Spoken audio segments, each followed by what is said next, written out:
Just like the famous whammy burger scene in the legendary Michael Douglas movie Falling Down, we all know what it's like to expect one thing, but receive another. Whether via intentional misdirection or some clever marketing, games are often teased at events like E3, showcasing unbelievable graphics, gorgeous lighting, and stunning environmental effects, which leave gamers positively salivating in anticipation of these shiny new titles. Come release day, however, we often find, much to our horror, that the graphics and presentation have taken a massive kick in the unmentionables, and the delights promised in the original trailer conspicuous by their absence. I'm Josh from WhatCulture.com, and these are the 10 worst video game downgrades that pissed off everyone. Number 10, Watch Dogs. Best to get the most obvious one out the way first. Ubisoft's 2014 open-world GTA clone Watch Dogs is actually a decent game. With a modest fanbase and a sequel, the series will soon become a trilogy with the release of Watch Dogs Legion. The initial 2012 reveal, however, promised so much more than what we eventually got,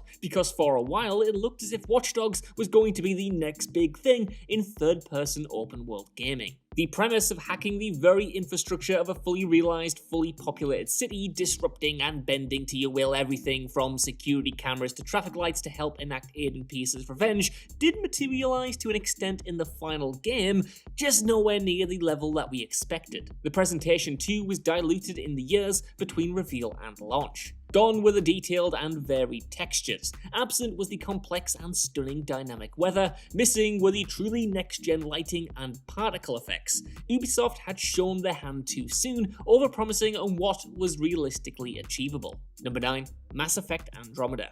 The question after Mass Effect 3 was how BioWare could possibly follow up this beloved gaming trifecta.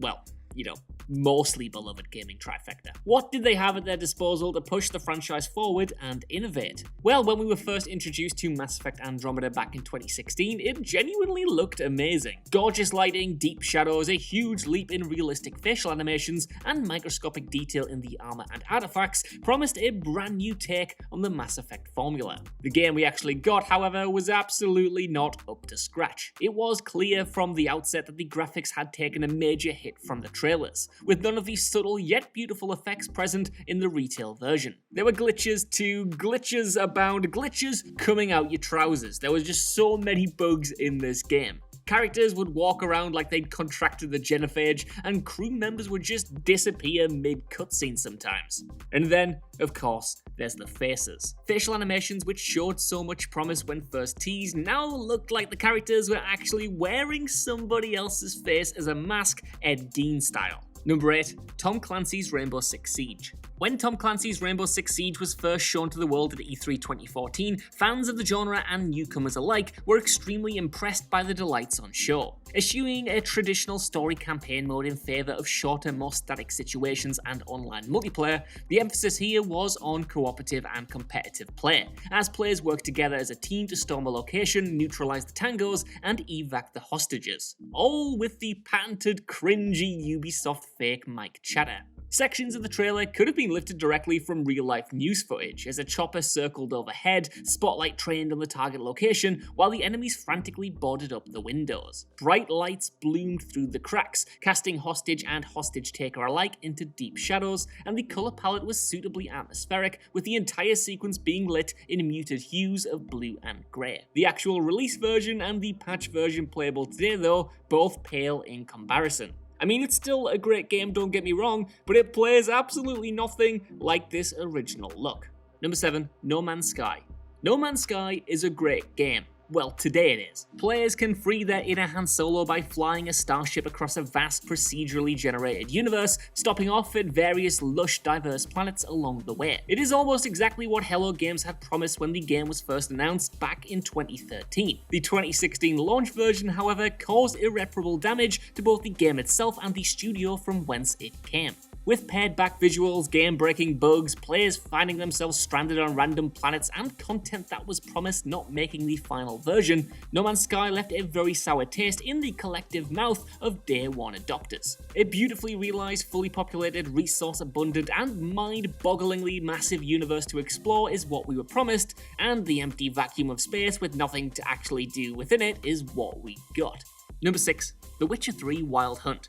When Witcher 3 was first teased throughout 2013 and 14, jaws hit the floor. The series already had a huge fan base, but new heads were starting to turn Geralt's way thanks to gorgeous pre-release presentation. Roach kicked up dust as she galloped across the plains, sunlight cascaded beautifully down through the tree line, and all manner of snowflakes, burning embers, and myriad natural particulates infused the air with detail and character. Speaking of character, Geralt himself and the various allies and NPCs were crystal sharp, showcased light and shadow to die for, and hair and clothing effects which were remarkable for the time. But yeah, you guessed it. Come launch, we saw stripped back lighting and particle effects, a more muted colour palette, vastly reduced weather effects and visuals, and the list goes on. Credit where credit is due though, CD Projekt Red have tackled the controversy head on, explaining that at the point it was first shown off, Witcher 3 was nowhere near completion. Much was still to be added, so the graphics had to take a hit in order for the game to actually run on PC and consoles. And while some things were downgraded, other elements were actually improved. Moreover, the engine they went with ensured that the game still looked beautiful in both day and nighttime scenes, so you know what, fair play actually, they did alright here. Number 5, The Legend of Zelda, The Wind Waker. What? I hear you all saying, but everyone loves The Wind Waker, you exclaim, and yeah, you are right, they do love The Wind Waker now. But back when it was first announced, people hated it for one main reason, the Space World Trade Show 2000. Part of a sizzle reel shown by Nintendo to shine a light on upcoming GameCube titles, punters were treated to a 14-second teaser showing Link taking on everyone's third favourite ginger, Ganondorf. A dark, gritty sequence showing off characters styled after their respective appearances in Ocarina of Time, but rendered with the then stunning GameCube graphics and lighting effects, this short and now legendary clip blew the minds of everyone who saw it. However, some inside Nintendo absolutely hated it, and did not want to utilize this tired, predictable old visual style. As a result, information on the new Zelda title dried up until the following year's Space World show. Here, a completely different game was shown off in all of its cel-shaded glory, The Wind Waker. Needless to say, many were extremely upset by the quote-unquote childish graphics, Toon Link, and the sunshine-soaked idyllic island setting, all of which stood in stark contrast to the dark, grimy, realistic artistic choices of the SW2000 demo. Number 4, Aliens Colonial Marines. Sega/Gearbox unveiled Alien Colonial Marines at E3 2011, and shockingly, it actually looked good, and exactly the sort of game fans of the Alien franchise had been waiting for. Billed as the true follow-up to the film Aliens, Michael Biehn was even brought on board to reprise his character Corporal Dwayne Hicks, lending his voice to the reluctant hero. The E3 footage was great, with lighting, smoke, shadows, fog, and particle effects looking absolutely terrific in the dark, claustrophobic corridors of Hadley's Hope. It looked like Aliens, it felt like Aliens, but then the game came out. Among its many flaws and radically altered trailers, one of the lead programmers infamously botched a single line of code which completely broke the Xenomorphs' AI, turning them from terrifying killing machines into absolute clowns. Number 3, Anthem. Anthem's tale is a sad one, and its plight is genuinely regrettable. When this new BioWare property was first shown off and discussed at E3 2017, it was one to definitely keep an eye on, if not the next big thing from this legendary developer. Players would get to live out their inner Iron Man fantasies, flying around in a kick-ass mech suit, weaving in and out of canyons and rocky outcroppings, all the while trading fire with enemies. With so-called loot shooters like Destiny in vogue at that point, how could Anthem be anything but a success? Well, it's a familiar story, isn't it?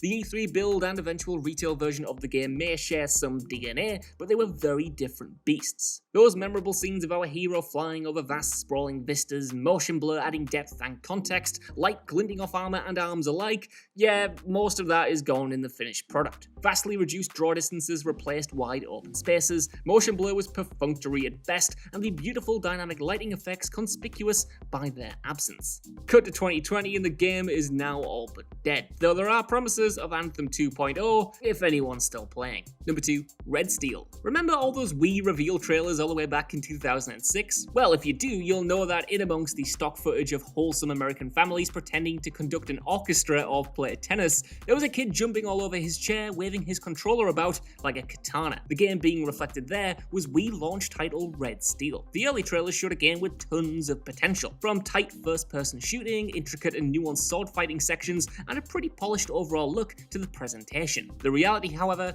was very different. Clunky, unwieldy, alarmingly sensitive and glitchy, the controls were simply not conducive to an immersive, exciting experience. The katana sections too weren't as advertised. As for the presentation, you'd be forgiven for thinking this was an early PlayStation 2 game. Number 1. Pac-Man Atari 2600. Pac-Man, or Puck-Man in Japan, the Western title change given our perceived temptation to change the P to an F, thanks Scott Pilgrim, was absolutely smashing it in arcades in 1980 and 1981. Known to this day as one of the most influential and recognizable games ever made, Pac-Man was huge back in the formative days of gaming, and consoles of the day had one goal in mind: to bring the arcade experience into the home. Atari were the market leader in home consoles, and this hubris bred complacency, culminating in the 1982 Atari 2600 version of Pac-Man being truly awful. Hoping that the success of the arcade title alone would ensure that copies flew off the shelves regardless of quality, and they did, it would appear that only minimal care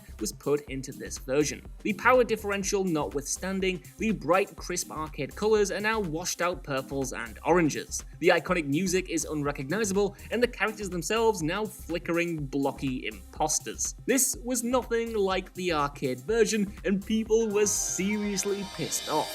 So that's our list. I want to know what you guys think down in the comments below. Are there any major downgrades I missed off here? And did these ones make you fume, or were you actually alright with them? Either way, while you're down there, could you give us a like, share, subscribe, and head over to WhatCulture.com for more lists and news like this every single day. Even if you don't though, I've been Josh, thank you for watching, and I'll see you soon.